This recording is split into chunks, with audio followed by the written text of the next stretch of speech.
Մոտ մեկ շաբաթ առաջ իսլամական պետության գրոհայինները ակտիվացան նաև Եգիպտոսում։ Դարձել ահաբեկչական հարձակումներ տեղի ունեցան այդ շրջանում ոստիկաններ տեղափոխող ավտոբուսի դեմ, այսինքն իրավիճակը այս շրջանում դեռևս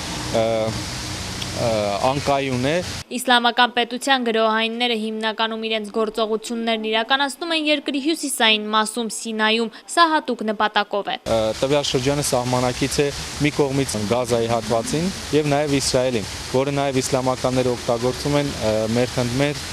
իրավիճակը լայելու Իսրայելի ուրեմն սահմանակից շրջանները ռմբակոծելու առումով։ Չնայած այս զարգացումներին Եգիպտոսը շարունակում է մնալ ամենահրապուրիչ հանգստյան գոտիներից մեկն ամբողջ աշխարհում։ Տուրիստական ընկերություններում վստահեցնում են Հուրգադայի ու Շարմ էլ-Շեյխի նկատմամբ հետաքրքրությունը չի մարում նաև Հայաստանում։ Տեղակ ենք պահում իրավիճակի մասին, նույնիսկ մեր պայմանագրում մենք անպայման նշում ենք, որ պարտադիր տուրիստը ստորագրի, որ նա տեղյակ է ինչ